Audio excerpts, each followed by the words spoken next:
You're listening to the Comic Crusaders podcast. I am your host, Al Mega, CEO of Comic Crusaders and Undercover Capes. In this show, I'm sitting down with creators from all walks of life to talk about inspiration, process, the lessons they've learned, and a whole lot more.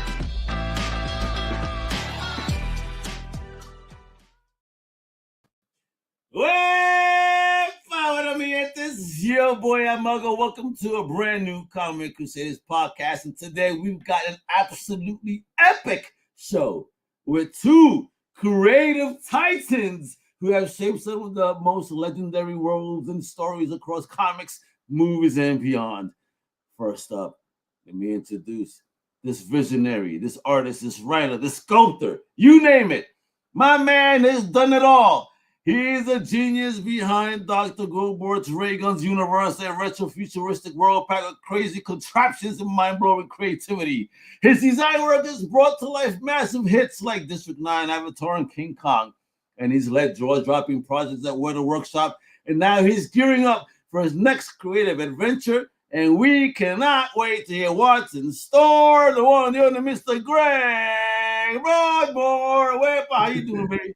Hey man, how's it? Thank you for that introduction. That's fantastic. Oh, wait a minute, man, because we have this. I said this was a duo, and right now we got a true legend of the comic book world. I mean, his numbers in contributions exceed over 1,000. All right, he is the man that has helped to redefine the Guardians of the Galaxy we all love today. He has worked with heavyweights within Marvel and DC, delivering unforgettable stories for Nova, Annihilation, Justice League Dark, and so much more.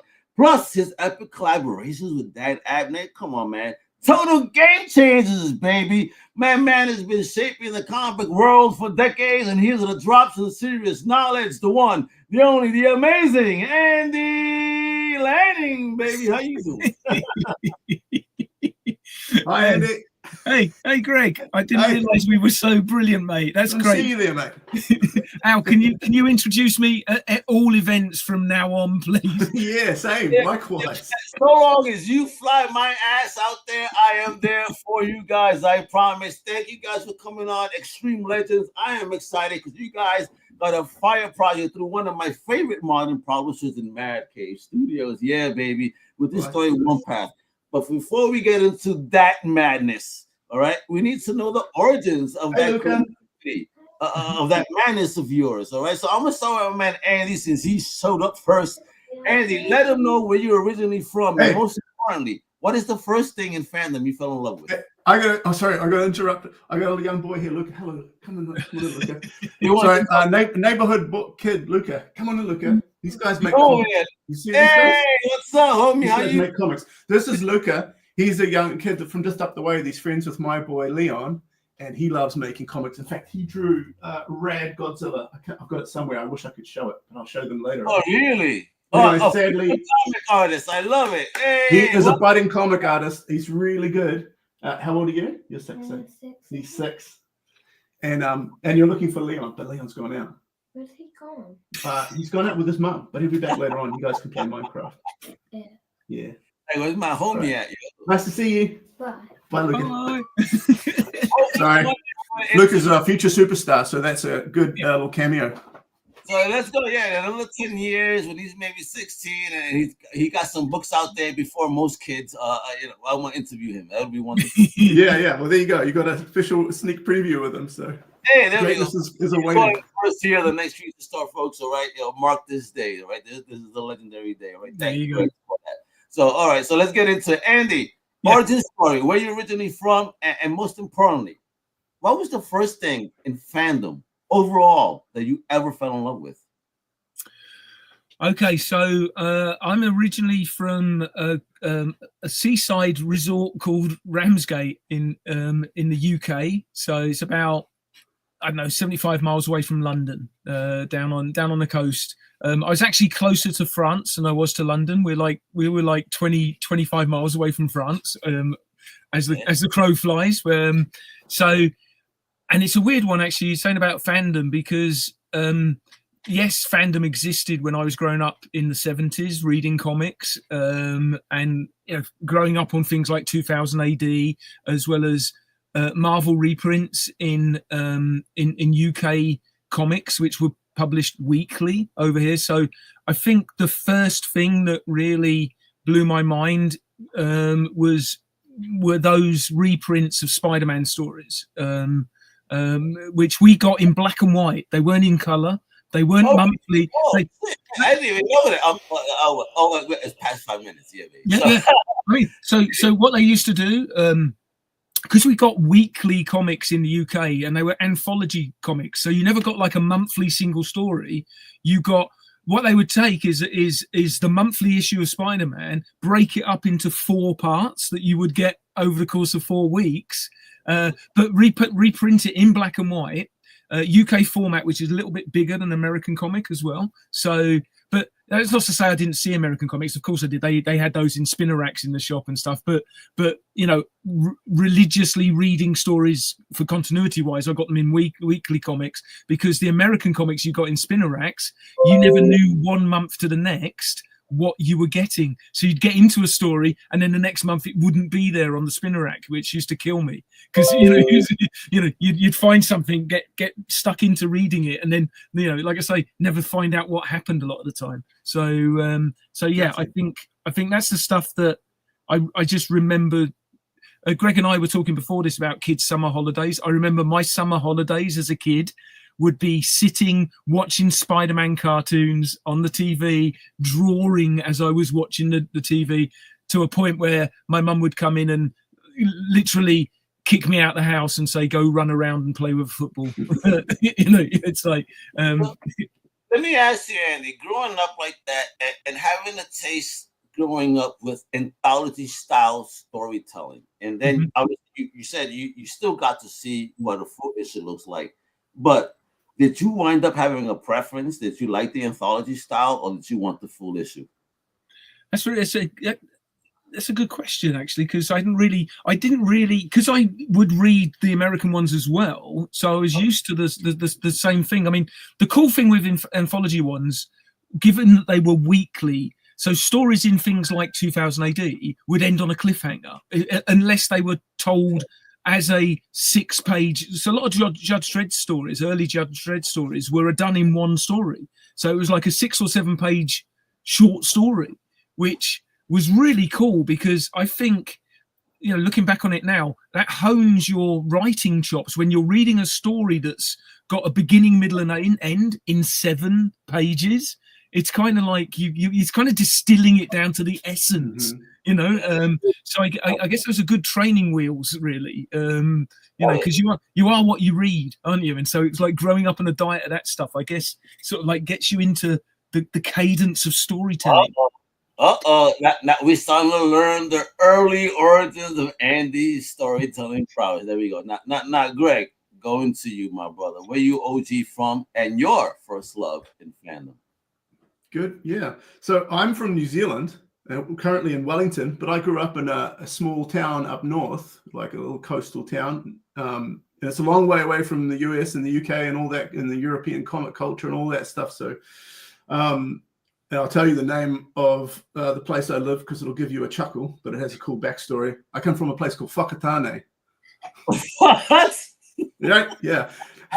I love to tell people, because anyone that's not from New Zealand is going to get a surprise out of that. Are we getting into a fight, Greg? What's going on? That's got to get past Google's filter, right? YouTube's filter. That's fine. It's actual place name, and it actually has a cool story. It's like it's from the time when Maori had these waka canoes, right? And they would the tribesmen would come in and use their waka to go out fishing, but the waka got the tribal canoe got washed out, right? But all the men were away. I can't remember if they were away fishing or away hunting. And women, of course, weren't allowed to do that kind of thing. But one woman, I can't remember her name. Anyway, she swam out and fetched the waka and brought it back. And they were scolded at the time, but it was heroic, right? Because she saved the basically. What's that? Waka? A waka. Waka means canoe. And so she saved the tribal canoe. Listen, I'm sorry, but the context, she fetched the whacker. It just sounds... Yeah. Well, she did it. And it was important, right? Because that's the whole means of your livelihood is this canoe, right? If you don't got it, you can't fish. So she went and got this, and she brought it back, and she became a hero. And it's named after her. Whaka means to act, right? And Tane actually is like the equivalent. Tane means man, but it's also like Hercules or something. It's like this local folk god. So it's to act like a man, which was an odd thing for her, right? Which is kind of rad. I always thought that story was cool. Which is there's a statue of her in the town. Anyway, now you know a little bit of New Zealand history. So when are we gonna get you to do a short story of this in comic book form? Yeah, I would add a lot more dinosaurs. But anyway, like where I grew up is like on the coast. There's like a volcano off the coast. Like literally, I would look out to sea, and there's a volcano constantly my whole life, belching smoke into the sky. I was told as a kid that there were tsunamis before I was born. That when that thing erupted. You lived in fear your whole life next to a volcano. Well, the funny story about that I was told was, hey, when there was a tsunami warning, probably in the 50s or something like that everyone in Whakatane went out to go and have a look. Right, went to the beach to see the waves coming. I didn't give a fuck. Yeah, exactly. Anyway, so I had that in my head. But to my back door, like New Zealand is this time, so I can say, yeah, I don't give a fuck. I'm fucking Tony. At my back door, it was bush, it's forest for miles and miles. It's just hills with jungle, right? No, jungle's not exactly the right word, but we call it the bush. And so between the bush behind us and the volcano, right? Like I lived in a prehistoric world, at least in my imagination. Did you ever see a dinosaur? Well, New Zealand is famous for there were no native mammals, right? No land-based mammals. The only mammals before people were bats, right? So the only mammal was a flying mammal, and the other creatures here were birds, right? Birds and lizards, right? And birds are dinosaurs, if you don't know. Birds are the ancestors of dinosaurs. So yeah, man, I was surrounded by dinosaurs my whole life. Crazy. I love this. All right, so Andy, man, talk to me about those early creative journeys of yours, man. Like what sparked the interest, man? Did you have a tribe that sparked the interest in you engaging, or was it because you were a lone wolf and you're like, you know what, let me just dig in and do my own shit? Well, I think it was out of necessity. You're a lone wolf because, like I say, I was 70 odd miles away from London. It's the 70s and going into the early 80s. There was no online community, so it was like you had to find like-minded people. I did a thing where I would have a newspaper round and I would save up my money and I would buy other people's comic collections. Really? Yeah. That was how I amassed a lot of comics. I can tell. I mean, look at those cells behind you. This is all stuff. God bless him. These are all comp copies of things I've worked on over 30 odd years. Over 1,000 credits, my friend. Yeah, well, I mean that puts it in. That's quite scary when you said that. I was like, he's a busy man. Yeah, non-stop, dude. That's bad, bro. Yeah. Like, Andy, bro. Like, you know what? Just before you move on, like Yeah. Luke, bro. That shit is some serious numbers, bro. God bless, bro. I don't know how you don't have a cramped hand and shit. Well, it was because I was I always say this. It's like I was jack of all trades and master of none. It was because I was inking and writing comics. I was kind of like doubling up on the credits, doing both. But that was the thing that got me started, was drawing. Just drawing. And I don't know if it's the same with Greg or not, but and this is how vital I think early school experiences are. I won art prizes at school when I was like 10 or so. It was like I would just copy stuff. It was me copying stuff. But I won art prizes, and the art prizes tended to be a book token. And then the librarian would then like open up the catalogue of books, and so I would get things like The Hobbit, Lord of the Rings, sort of like and a collection of Dracula, Frankenstein, and other horror stories for kids versions of them and stuff like that. And then just things like I also grew up on Asterix as a kid because. In our library, we had the English edition and the French edition because it was meant to encourage you to learn to read French. It was because it was a French book. I never did. I always just. use asterisks as an example to learn French? Absolutely. I wish they would have done that in my school. I had a French school teacher that had the sweatiest armpits I've ever seen a woman have in my life. And you could have swam in those armpits. It's funny, the things that stick with you. He's like, can't speak a word of French, but I remember those armpits. Oh, yeah. Here's what I can say. I say, je m'appelle Alison. Comment s'appelle-tu? Oh, très bien. Yeah. You know what I mean? That's it. You know? That's good. It's good. But that was the thing. That's the thing that started me off was drawing, being encouraged. You know, drawing, people going, you're good at drawing, have a book.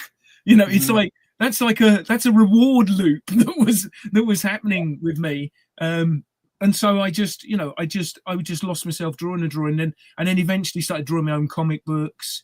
And like I say, not being in a crowd of other people who liked comics, really. There were a few kids at school and stuff like that, but it was only when I went to art college I started reading fanzines. I can't even remember where I got those from. I had a brilliant. I just remembered this. Because it was a seaside town, we had a lot of wacky shops, and it was like amusement arcade. So I used to play early video games, all that sort of stuff. But there was also a head shop there.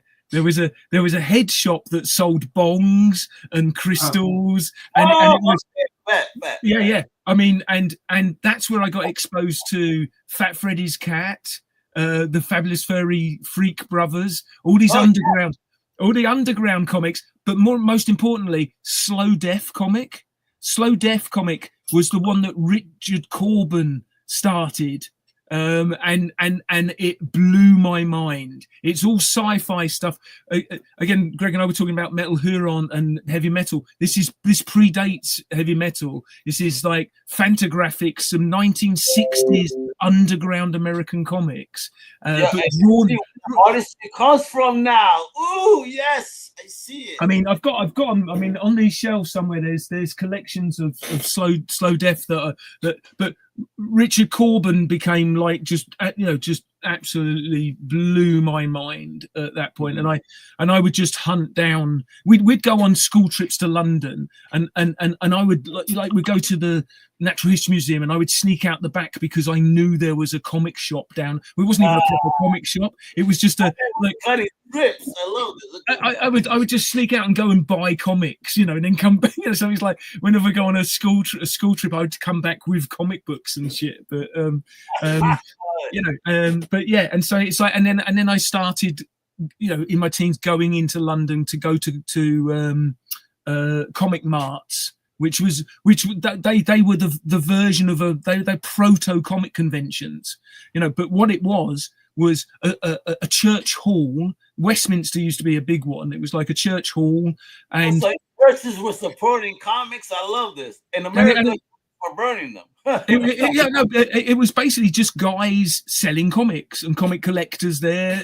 So with a table, and they just had some random junk in there, and that's how you started to realize other people are into this shit as well. There's a whole culture behind it. Yeah, completely. I love it. So, Greg, what's your origin story then? With the love, were you a lone wolfer? How was that growing up in New Zealand? Was comics available easily? Like, what's popping? Yeah, man. No, so I'm similar age to Andy, and so it was before the internet, and of course, and all that kind of jazz. And in a small. I'll tell you that this is not died. Looks good. Yeah. So. Like I say, I came from a small town, so there wasn't a lot of stuff, to be honest. I was drawing as early as I can remember, so I'm sitting down and drawing stuff, mainly just drawing dinosaurs and World War II, right? The stuff that I had seen around me through books and that my parents had given me and whatnot. But I think the first comics I ever found, they were all over the place because you just couldn't get a lot of stuff. It was random. It's whatever it was at the local magazine shop, which is mainly women's magazines and so on, right? But there'd be something there, something weird. But I could never afford any of it. But what you would discover is if they couldn't sell a magazine, they tear the cover off, send the cover back to the distributor to get some kind of refund, right? And then they throw out the whatever was left, right? I go get the part that's thrown out. And even better, my granddad worked at the local pulp and paper mill. Are you telling me you were a dumpster diver back in the day getting food? I was a dumpster diver later on in my life, but not quite at that point. Luckily for me, the other part of that puzzle, I do get the dumpster diving eventually. We all do if we have to.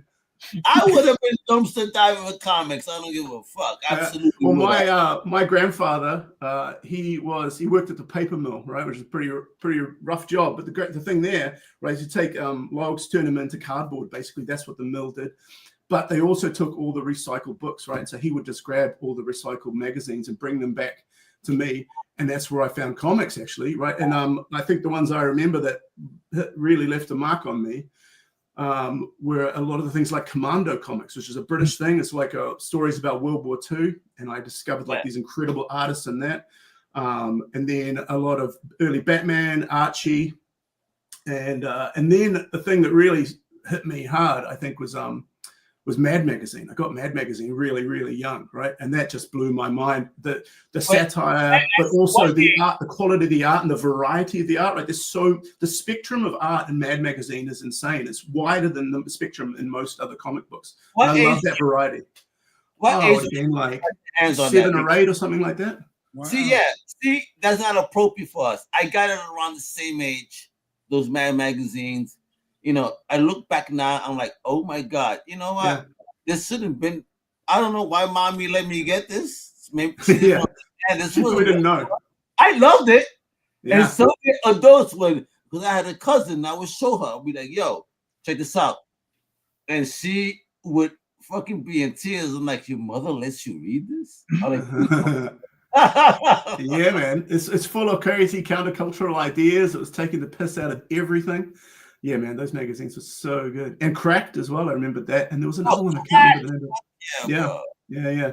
But I got all those that way. And then later on, I think there was a secondhand bookstore in town, and you just go through that filtering, like, because like you couldn't find anything new, and then if it was new, it was expensive. So I would go to the secondhand bookstores and try and find what I could that way. And I would just absorb basically those two things, Commando and Mad Magazine. That's just like, give me. Just got as much of that as possible. Wow. So war and humor. What a yeah. And I love the art. I started really as an like that's what I'd do, sit down as an asthmatic kid. So my grandfather would bring me reams of cardboard from the paper mill and crayons, and I would just sit there drawing these huge battle scenes of dinosaurs fighting soldiers, right? That's literally what I was drawing most of my childhood.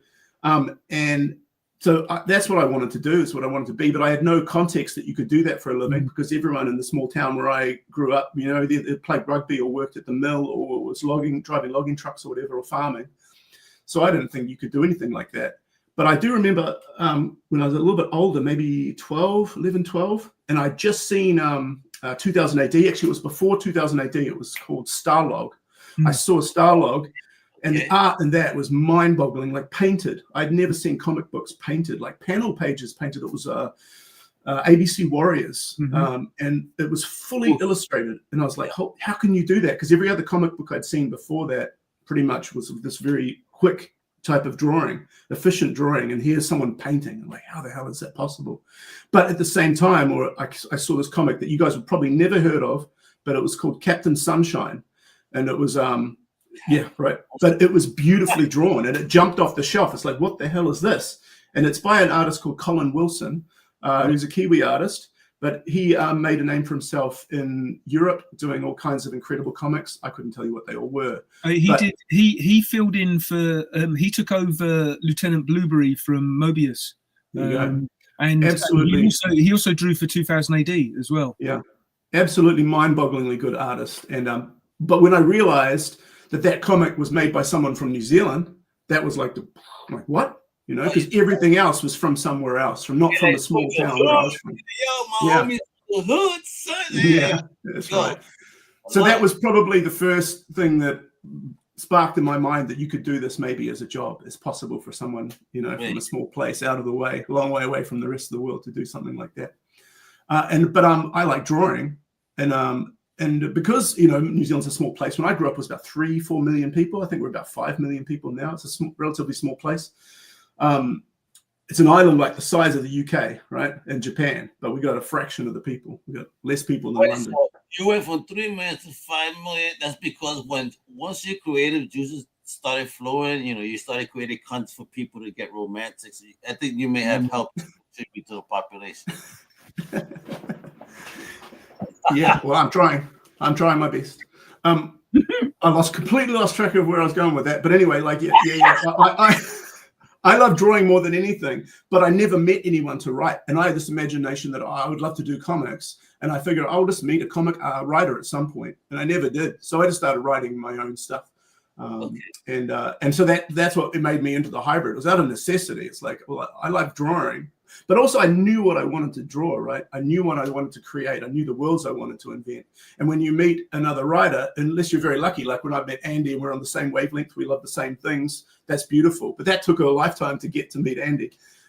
When I'm young and you're not meeting, you might meet someone and they might be have completely different interests than you, but I knew what I wanted to do. So that made me forced me to be a hybrid of both things. And now it's like it makes perfect sense to me, Oh, wait a minute. We got to get into that promance then. I got to call it the promance. How did you guys connect? Yeah, like that. Like, what's the story behind that? Now, you want to kick off, Andy? No, you do it because I can't for life me remember. Well, I remember it was probably an IHOP or a pancake shop of some kind. Yeah, it was introduced by Roni. Yeah. There's a bit more to it than that. I've been working at Weta Workshop for about 20-something years as a concept designer, making films and doing all kinds of stuff. I started our video game studio. And when I started our video game studio out of passion to make video games, but I was very lucky that we met this guy from Florida, Roni Abovitz, whose previous thing was making medical robotics. And we'd met him because he wanted to make a film world, this thing called Our Blue. And there was this mesmerizing science fiction world that he wanted to make. This is through Weta Workshop. He just sort of cold called us one day. He's not a filmmaker. He's kind of a roboticist and futurist. And he cold called Weta Workshop and said he wanted to make this thing called Our Blue, which is still in development, by the way. He's still working away at it. But then randomly along that journey, he got in touch with us and said, I'm going to make this thing called Magic Leap. I want to make a set of goggles. This is about 10 years ago now, Andy. I can't remember. Maybe more. It's about 12 years ago now. 12, 13 years, yeah. And you want to make a set of goggles that you can see the world through, but it will be attached to a computer and it will make sense of the world and we'll be able to track virtual things into the real world. Right. And I'm like, this is before the current wave of VR was a thing.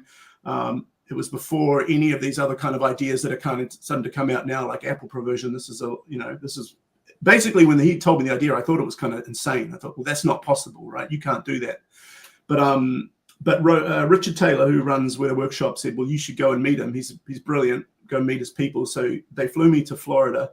And I met all of Roni's people and suddenly realized that Magic Leap was actually feasible. He had really smart people from NASA and a whole bunch of other brilliant programmers and so on. And I realized, oh, hell, these people are actually going to make these things. And I want to help them because I want to make a game. And I not only want to make a game, I want to make a game. If I can make a game on the most high-tech, insane, actually, it's not even about the tech. If I can make a game that merges into the real world, right, then that sounds like the best idea ever, because I was always inspired by video games because they took you to other places, but they took you through the screen, right? But what if the screen was just all around you, right? And more so, it's an intersection of the imagination with the world you're actually in. It's like that blew my mind. And so I started doing that. And because Roni is a magnet for these insane creative people, from people who literally docked space stations, spaceships together, and people who programmed all kinds of insane technology, and people who are doing insane optics and so on. He's bringing people from all walks of life. He's bringing in musicians and people from Hollywood, and he brought in Andy as well. And that's how I met Andy. It's like, hey, here's another insane creative that makes comic books. You guys should meet. And he took us out for pancakes along with Ant Williams. And we all became fast friends after that. And we're basically on this crazy ride for, I don't know how many years, 8 years or something like that, working with Magic Leap, making stuff. Andy in the States, he'll tell you about his part of it, but I was back in New Zealand making games, and every now and then Andy would come across and visit us, and every now and then I'd come across to Florida to meet him and the team over there and do stuff together. So yeah, that's how we came together. And we knew immediately that we're on the same wavelength. Yeah. In fact, those early days, which I think were the really fun time of the company, because the company got loads of investment and then became very corporate later on, which wasn't as much fun to work at. And this is where I think when Greg and I really gelled together, it was like Greg, myself, and like Greg said, and Roni sitting in a pizza place, just imagining what you could potentially do if they were able to make this technology work. And the wacky thing about it is pretty much everything we imagined came to pass, which was brilliant, because it was almost like you willed it into reality. There's a beautiful feedback loop, right, between us on the imagination side, which is not just us, but the more creative storytelling types are sitting there going, you could do this and you could do this. You could have dinosaurs walking through the city. Imagine if Godzilla looked like it was actually there, right? Blah, blah, blah. You have 1,000 ideas. My idea was, imagine if robots were actually invading your home. Imagine if I made these ray guns for Dr. Broadboards. Imagine if you could look down at your hand holding a controller, but you actually saw a ray gun and you blasted and it put a hole in your actual wall. Imagine if you could do that. Right. And at the same time, at the same table, you've got these genius programmers and optics people who are sitting there. Well, to do that, we need to do X and Y and Z, right? We need to track the world. How are we going to track the world? You know, and that confluence and that spiral of ideas and feedback loop is what, you know, made this incredible thing happen. So, yeah, it was the most magical, literally magical journey. It was so cool. It has a slightly halting end because the COVID came along and punched us all in the gut and put a stop to it. But that's its own. We won't even go into that. But that's that. Luckily, Magic Leap have continued on doing interesting stuff, and that era of the world of technology is still continuing to blossom, although it's slowed down a lot because of that. So, I mean, how much truth is there, Andy? Is there any lies there from Greg? You know how some people elaborate. Come on, where we at? Or truth? Anything you want to add on to that origin story? And was it a wonderful thing? Was it a blessing? Are you scared of working with because in the madness that's going to be happening in this comic that you guys created? No. The brilliant thing about that was that was the first time. Like I say, we were just like brainstorming bullshit and ideas up and stuff, and that was brilliant. But I was a huge fan of Greg's stuff anyway, but I didn't know Greg. I was a fan of the Dr. Grobort stuff that Greg's talking about. And Greg had done comic books based on that Dark Horse had published. And during our time in Magic Leap, we worked together on a 6-issue series of Dr. Grobort comics that never saw the light of day, but we got to collaborate with another good old mate of mine, Ron Mars, as well. So we got to actually produce something and actually create something together as well, which was great too, wasn't it, Greg? So it was great fun. It's actually a really fantastic series of books. Was it 5 series, and then we did a prologue? I think it was 5. Yeah. Sadly, it never came out. Politics. You don't even want to. I don't even want to unpack that box, but it was fucking depressing because the actual work was beautiful. I enjoyed doing the work, but like having it come to an untimely end was fucking gutting.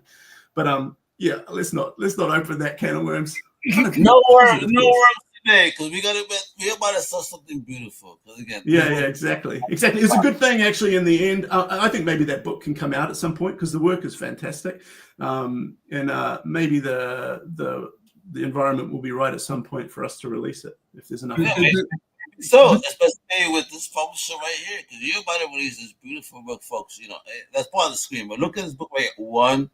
I mean, look at this. It's talking about dinosaurs and some scary ass shit. Is this naked man or person, rather? Naked person. Naked woman, actually. That's one path, in fact. That's all right. I'm not seeing the tetas, because of the shadows. That's why. It hides stuff from behind. Won't pass. You must look at this. Like, listen, much respect to her, because this guy right here, I'm good, bro. I'm running to my cave and I'm gonna chill. I'm gonna hang out. I ain't fucking around with no ass dinosaur.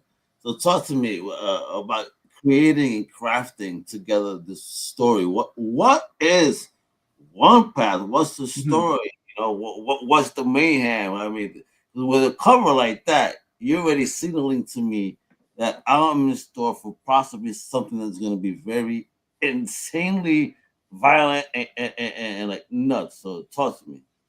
That's good question, man. It is. I don't know about insanely violent. It is definitely very violent. I'll tell you just a little bit of the backstory leading into the book, which was that me and Andy were, of course, at Magic Leap making these games, but then it all came to an untimely end with COVID. The money dried up, and suddenly we're all at home, right? Everyone was at home in lockdown, which to me metaphorically felt like going back into the cave. One thing, right? And I was running a team of 60 odd people. At our game studio, and all of a sudden I wasn't, right? Like it's like it was brutal. We had to lay off a bunch of people because the money disappeared.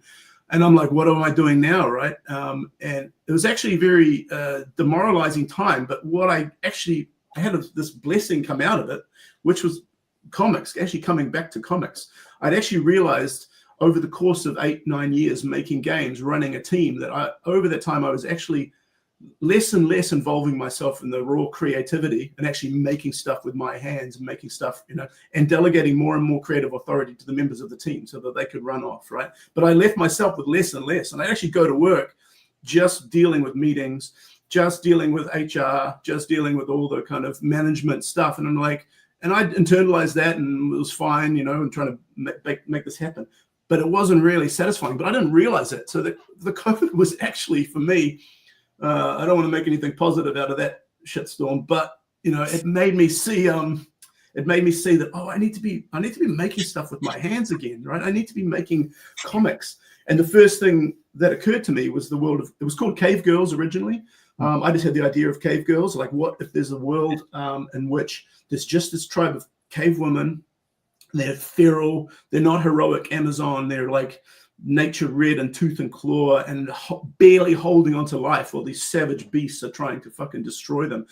And part of that is going back, being in your home again and have everything kind of being in chaos. You might remember the feeling, right, of the lockdowns and everything, and wanting to connect with something a bit more primal. And luckily for me, and everything had fallen over, but Andy was one of the first people in touch. And it's like, hey brother, I'm making comics again.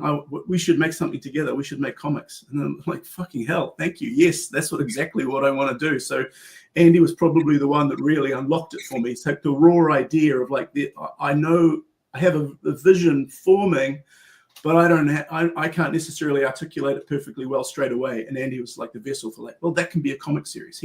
We should just start. And I think your original idea, Andy, was a bunch of little vignettes. Let's just write a bunch of little stories that sketch out the framework of this world. And that was cool. We did that. We wrote a bunch of little things. We would be on the phone every day talking with each other about like, you try this and try that. And I'm leaving someone else out of the equation, which is Nick Boshier, who would be rad as here if he was here, but he's not. He is an Australian comedian actually, and writer and showrunner.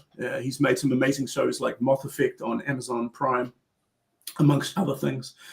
And he's more on the comedy side, but he's very emotionally in touch and a brilliant writer and just a brilliant creative. And so in the morning, he's in Australia. I'd be on the phone with him talking about ideas. And in the evenings, I'd be on the phone with Andy talking about ideas. And this would just go round and round until this sort of shape formed. And as I was going, actually, I realized I don't want this to be a bunch of vignettes. I want to tie this all together. And the story started sort of forming together into this big whole. And that's so what came out of that was one path. And actually, we only got so far. The first book is 200 pages, but even that is really just the opening act. I realized we've got to draw a line on it here because I've already got 200 pages to illustrate. I'm going to be illustrating this forever if I don't like draw a line here. Right? This type of illustrations right here. I mean, look at first of all, that first panel, I'm like, I was when I first saw this, and now that I see you, I was thinking you were gonna have an afro or something like Bob Ross. It's so good. One day, maybe. Al, that's Greg's back garden from when he grew up. That's what kind of is. Look at artistry. Look at that coloring. Look at everything. Because you were talking about that paint that John. I'm like, dude, and I'm a big fan of that. Like when I first found that in comics too. I think I was at a Comic-Con, and I believe it was a Clive Barker book. I forget the particular title right now, but it was a Clive Barker book for sure. And it's like when I saw this painted art, and then I found like the next day the Businkevich, Electro book. Started seeing that stuff, I was like, holy shit, like how crazy comics could look and how different. So, yeah, this is fire. I mean, look at this. Look at this. Talk about these inspirations though in the artistry, when especially for the story, fellas. Cause I mean, what's going on here? I mean, look at these panels. Look at everything that's going on here. Like, that dinosaur shit, bro. I mean, the detail in that motherfucker, bro. Where were you going with this? But did you dream this, bro? All art like that is a dream, right? It is you're living in a dream when you're making it. That's the joy of making it to me. Is you want to fall into the dream that you've had. Yeah, man. What's distracting to me about that image is the little black banners, which you won't get in print, but that's Mad Cave very wisely put on black banners for the internet, because weirdly enough now the internet is a little bit more closed than it used to be. So anyway, but not once you open the book, you get to see. So in the book we get the whole thing right now. We get in that square. Yes, folks, that's not. She doesn't shave in a square. We'll find out. No. It's definitely an adult graphic novel. Yeah. Part of the inspiration, you talked before, Andy, about heavy metal or metal or however you pronounce that, but that was a massive inspiration to me. Those books, right? They were like the ABC Warriors I was talking about. They were all richly illustrated. I didn't discover those until I was probably like 12 or 13 or something, and they blew my mind. Richard Corbin's work, right? Like how I just thought that's what comics could be. And so that's always been in my mind. My Dr. Broadmore's books, I try and illustrate them as fully as I can. I'm trying to do them fast as well. I need to do them fast, but I want to do them. I want to bring them to life. I want to. Bro, stop saying those words. Try. Take those words out your mouth. You're doing, because look at the look at it. Wait a minute. Let me show again these pages. Stop saying try. You're doing. Stop. Dude, what the fuck? That might just be my Kiwi. My Kiwiness, I'm not sure. Yeah, I'm always trying, man. I'll be trying till the day I die. It's never good enough, right? That's the thing. That's why you're trying. It's never. It's good enough when you look back. This is you're talking about a whole psychological thing of making art, right? When you're making art, it's nothing but trying, like working your ass off, and it's never quite there. And it's only looking back. Sometimes you look at it and go like, oh, that's good. You did. Right, but in the moment, it's just pure trying. It's like you're climbing the mountain, hoping to get to the top. You better stop hoping, brother, because you reached the top of Mount Everest. You should be like, looking like Rocky up there. Where and those pages like 3 years ago now as well. That's the other thing. Yeah. There they are. Yeah. I illustrated those ages. I'm right in the middle of working on the second book at the moment. There'll be 2 more. So one part is a part of quite a massive series. I think it'll be 600 or more pages by the time it's done. Yeah, easily. Yeah. I was just working with my man Greg on this project right here. What's that? This universe.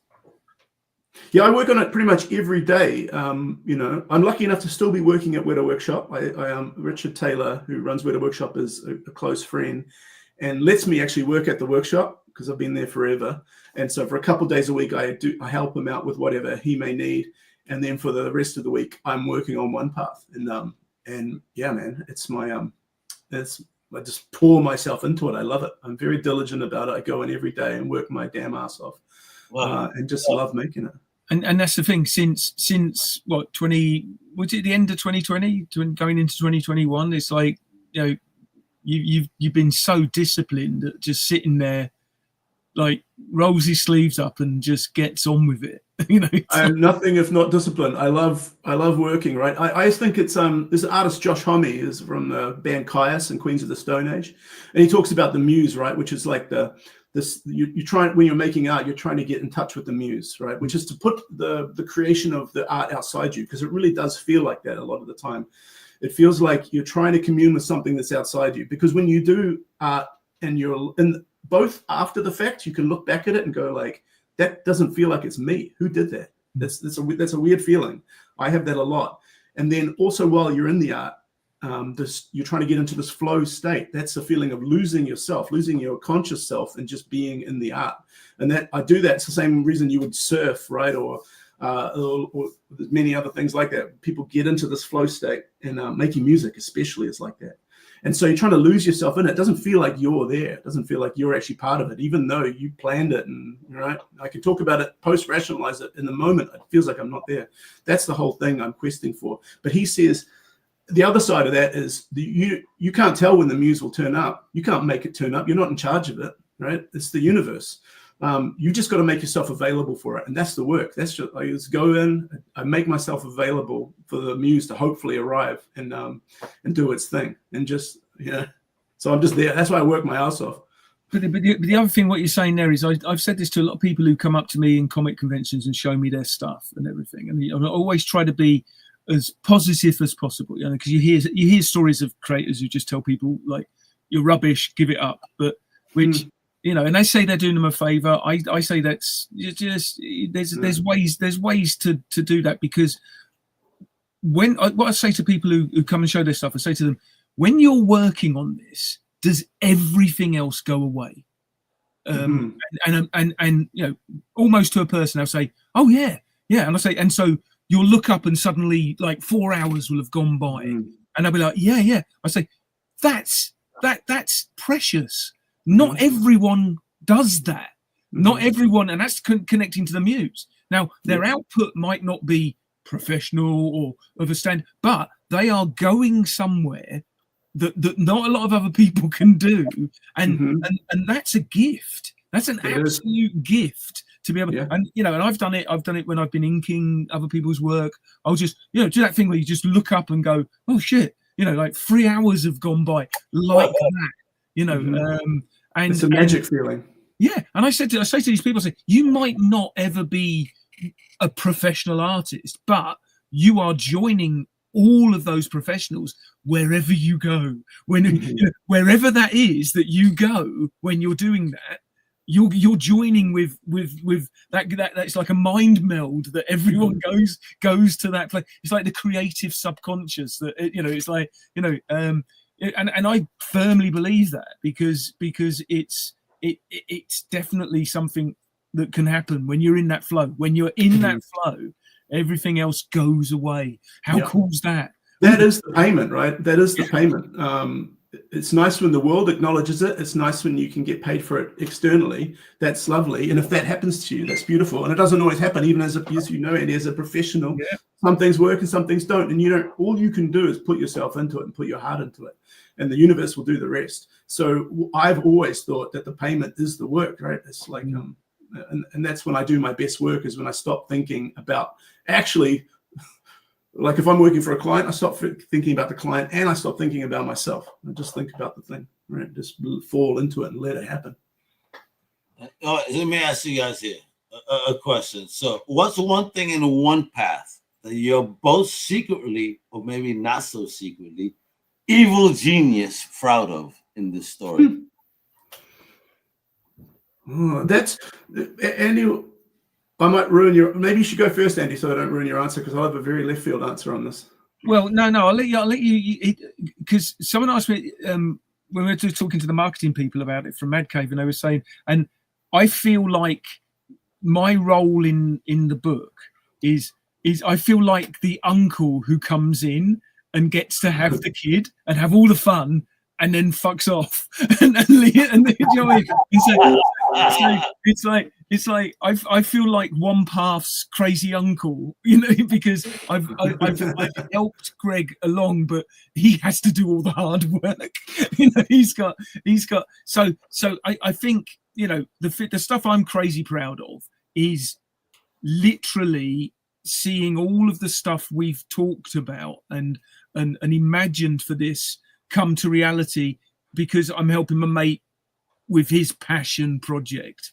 It's like that's the thing. It's like I'm just like totally. I say this all the time, Greg. It's like I'm like, I don't give a toss if this never came out. We would know what we've done with this, and more importantly, knowing at the time that it came out and what you were looking to do, and seeing that, like I said, 3 years, it's actually closer to 5 years ago, that you've, and you're like determined to see this thing through. And there's still another 2 or 3 years ahead of me. Exactly. And it's like when you said that to me, you said, I've been working it all out, and it's like, I think I've got another 2.5 years worth of work, and I'm like, Jesus Christ. But so I think, and then now this is coming out into the world as well, so other people are going to see the love and the creativity and the passion that Greg's poured into every single page. Al, seeing how you're reacting to that artwork, that's it. You're in that loop. You're seeing the passion of what Greg's doing there, because it's brilliant. It's absolutely brilliant.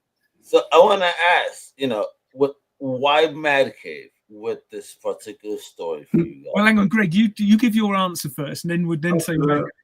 To the last thing, but you say, what's the question? What's the evil genius thing that's in that? Because okay, wait. So let me get back. This is why I write my things down so I can remember them, because I do things as you saw that I do. So, what's the one thing in one path you both secretly or not so secretly evil genius proud of? Proud of? Well, the evil genius thing makes it like a front brain thing, like irrational. And I have to re-emphasize the point that it actually, even though me and Andy sat there and Nick coming up with ideas and machinations around it, once you're actually, what you're doing when you're writing a story and when you're illustrating, again, is losing yourself, right? And so why do you make any choice in a story, right? There's different ways of doing it. Some people will like plan out a story, like here's the rules of storytelling. That's cool. Andy actually knows a ton of that. He's very wise at that stuff. I'm right. I think when we made this, and maybe it's because it's the driving force behind it, I'm not interested in that. I'm interested in chasing after the muse, right? Finding the truth that presents itself, right?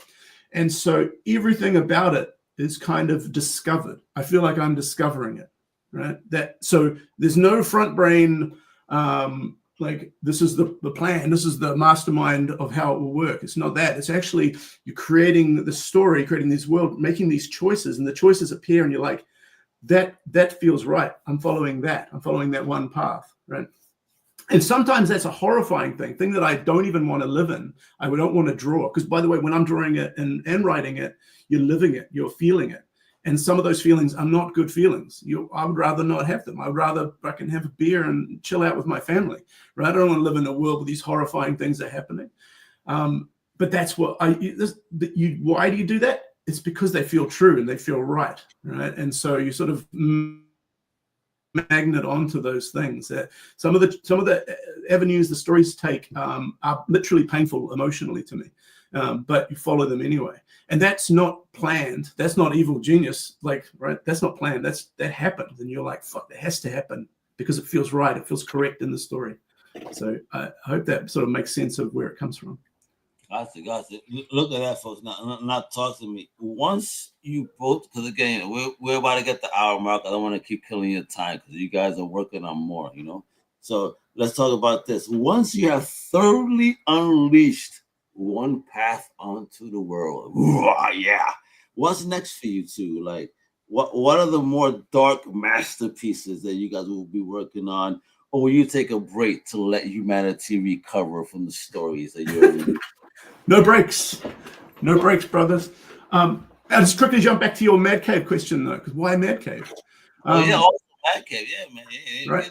They felt right. I worked with a lot of publishers. I gotta be honest, most of them weren't interested. Well, they said no, right? They were like, it's too weird for them, right? They struggle with it. They I tried to sell it. For them, seriously? Yeah. So I went to a lot of people, and they just couldn't rationalize it, right? And that's cool. I'm not going to argue with them. If they can't. I wanted to find. You want to find a lover that loves you back, right? And that was Mad Cave. I met Mark Irwin, one of the chief guys there, and immediately connected with him. This was like at a random meeting at Comic-Con, and we sat down, and immediately, like, he's into Rush and he's into music, right? And so immediately we bonded over like. And by the way, this was introduced to me by this guy, John Nee, who's become a good friend. he said, you should meet these guys, Mad Cave. They're legit. They're really fantastic. And I didn't know them. I'm not as steeped in the world of comics as maybe you guys are. I'd never even heard of them. But when John told me that they're legit, I'm like, okay, I'll meet with these guys. I met Mark, and I'm like, okay, I'm on the same wavelength as this guy. And like, he's an artist as well, right? He's a fucking great artist. And so instantly we only met for like 45 minutes, half an hour or something. But it was like, this is the best connection I've had at Comic-Con. And then I just started talking to them more and more and realized like they got it. They got the book. I think even they were probably taking a risk though, right? Because it is weird. It's got some challenging things in it. But they were the guys willing to take the risk. They're mad. Exactly. And they're in a cave, right? Yeah, bro. So it makes sense. Listen, this shit is up my lane. Again, just with the artistry and all. And I'm a fan of this episode. Again, I'm a Conan reader. You know what I mean? I'm a Conan type fan. Oh, yeah. And Turok and all that old school shit. You know what I mean? I like that type of storytelling. Cold. You know what I mean? Come on. Mm-hmm. So if you're giving me this and some craziness, like, let's go. I'm ready for it. Let's fucking go right now. Folks, listen. You know, my folks been hanging out with me. This is what it is. You got to follow these two folks on their socials, Greg_Broadmore. I mean, it's like a wrestling name right there, Greg Broadmore. You ever consider being a wrestler with a name like that, bro? I would love to. I loved wrestling as a kid, but I'm, my little asthmatic ass wouldn't handle that. Dude on the ringside, though, being the manager, you know, like Jimmy Hart. Yeah. Dude, I love wrestling. I love UFC as well. Holy shit. All right. We were talking about some fun, so don't too worry soon. But folks, guess what? You gotta defy the beast and defy the past, because one pack drops in comic shops and bookstores April 8th of this year, baby, through Mad Cave Studios. A big salute to Melissa too from DHPR. That's dope. High PR, baby. Woo. You know what I'm saying? You better check out. I mean, again, if you're a creator out there that took some support, let me tell you, she knows what's popping. All right. Now, again, check them out. You guys check out Mad Cave Studios. That link right there. One pack book one, because this is a graphic novel, right, fellas? Mm-hmm. So you know what I mean. You get some beautiful goodness right here. A fat, nice read, and like what's the plan on releases here? So this is book one, and it's dropping April 8th. What's the plan for book two? What do you think? It should be one book a year, 2 books a year. One book a year, yeah. The next book will be about the same size as the first, and then there's 2 more that'll be slightly smaller, but no less, but they're much more intense.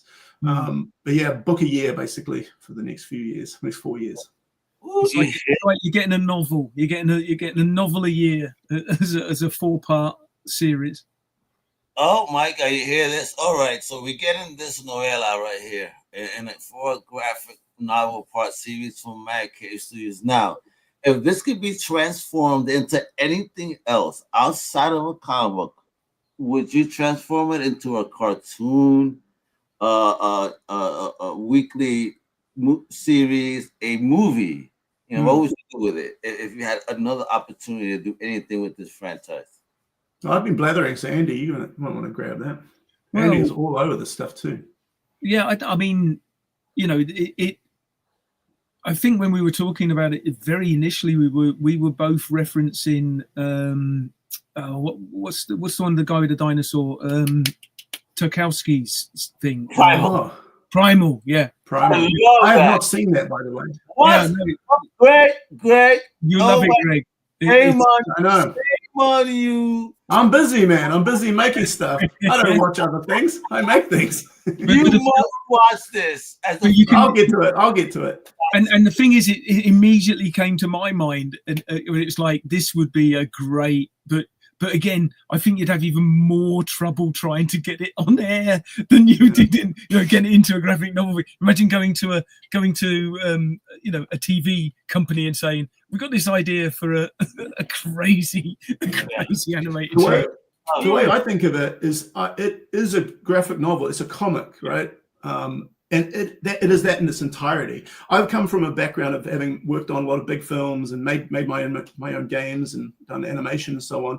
So I know about that world and I know the interest in it. But when I started this, I was like, did not interest me in the slightest whether it could be a TV show, could be a movie, could be a video game. I did to be fair, I did write a little synopsis for a video game because, people encouraged me to. So I thought I will sort of play with the idea. But as we got into the story, I realized, no, this is a pure thing. It is what it is. It's a comic book. And I don't want to adjust it in any way to fit any of those other mediums. It is this one thing. And that's fine. That doesn't mean it can't be something else in the future, like it can be. But a lot of people might go into, say, making a story in a comic book with the idea that it could be something else. And that will shape what the comic book is because you're making concessions in advance to what it could be down the line. I don't want to do that. I don't think like that. I think it's got to be pure unto itself. What is it in its best self? And then maybe later on, if you're so lucky and the fortunes, align, then maybe it could be something else. And then it could be beaten into the shape that it has to be for that medium and whatever, right? And that might be me involved. It might not be. But I'm in this, in the world of One Path. It's like, it's a comic book, man. It's pure and simple. Oh, bro, yeah. A man after my heart. Purist, bro. Yeah, bro. You just made me one of your biggest fans ever. Let me tell you right now. And the fact that you even kind of told me fuck off, like what are you talking about, Al? I say no, man. I love it. Yeah, I love you guys. Man. Listen, this book is gonna be exciting, folks. So again, listen, you gotta follow the team of social. Everything is in the show notes. So I'm going to put these up too because again, the book is dropping April 8th. I had the wrong date, and I'm sorry on the notes again. They checked me real quick. They say, "Wait a minute, nope, this is what it is, the new date." So make sure you go to your local comic shop because you know what that means. You have time. You're still in January, so you have time. Get this on your pull list. Like, get every single fucking cover you could get, and you want to know all about it. Like, right here. Go get that graphic novel. If they're doing variants, let's see what happens. Pretty sure. Any convention plans, fellas? Before we go, are we going to see you anywhere? Can I get an autograph anywhere of this wonderful book and see you guys? You know what I mean? So you can hear me say "Wear Up Live" in your ears and give me a wonderful introduction like I just did. Or are you going to be next? I don't think I might be over in the States later in the year. I'd love to do San Diego again. We used to do San Diego all the time when we were at Magic Leap and Weta have a stand there every year. It would be lovely to do that again, if only just to hang out with Greg and everyone again. But nothing firm yet. But fingers crossed. Likewise. I'm in New Zealand, so it's a lot harder to get to conventions over there. So I don't have any plans to come. I've been to Comic-Con maybe 12 years or something like that. And so I'd love to come back. I love it there, but we'll see. Yeah, I got a lot of work to do. Yeah, I hear. Obviously, you didn't see Primal. He was like, "Al, fuck you. I'm busy. I can't see Primal." You know what I mean? But again, if you have time, please do. Listen, I'm gonna be 50 years old this year. Let me tell you that. This cartoon, obviously, through him, through the homie, is not that old. So obviously, I'm watching this in the older age. That shit had me in my feels. This is wow. What a journey through cartoon storytelling. Let me tell you, I think one of the best. I think if Andy saw it, did you, Andy, all of it? What's that? Primal, did you see all the episodes? Oh yeah, for sure. Yeah. Isn't it a wonderful journey of a character and heartbreak? I mean, it's unlike anything that's out there, and again, it's another one of those ones where it's like, how the hell did he get that made? Knowing because, and Greg knows this, the concessions you have to make to get something on air, that is remarkable. I can't wait to see it. Yeah. I can't wait. So hopefully the next time when you're doing book 2, you guys come back. All right. Sure. I know this is gonna be hot. Everybody, again, let me just leave it right there, folks. April 8th. Put that shit on your fucking pull list right now, folks. You will not regret it. Do I have to show you the art again before we go? Just 2 more minutes. I mean, look at that. Bang. Boom. Oh my God. Look at that shit. That shit is fucking gorgeous. Look at that fucking Listen, look at that. You got mommy right here fighting one of these big ass dinosaurs, and she ain't fucking like she holding her own. She ain't backing down, and I love it. Exactly. I'm excited. I want to learn about this whole tribe. I want to know why they fighting, why there's dinosaurs. These guys got the hell of an imagination. Thank you guys for hanging out with me today. I appreciate you guys so much. thank you for the whole Crusader family. Wow. I mean, we have a big family tuning in today. I appreciate it. Wow. I'm humble. Thank everybody for tuning in with these amazing folks. It's Andy Lanning. It is Greg Broadmore. It is Al Mega. You know what it is? Find everything Comic Crusaders and follow those links in the notes. Bye, baby. Hasta la próxima. Thanks, Elman. Thank you for listening to the Comic Crusaders podcast. If you like the content, please subscribe and turn on notifications. Also, please visit comiccrusaders.shop and our extended podcast family over at undercovercapes.com. And also make sure to download the Comic Crusaders app on the Google Play Store today.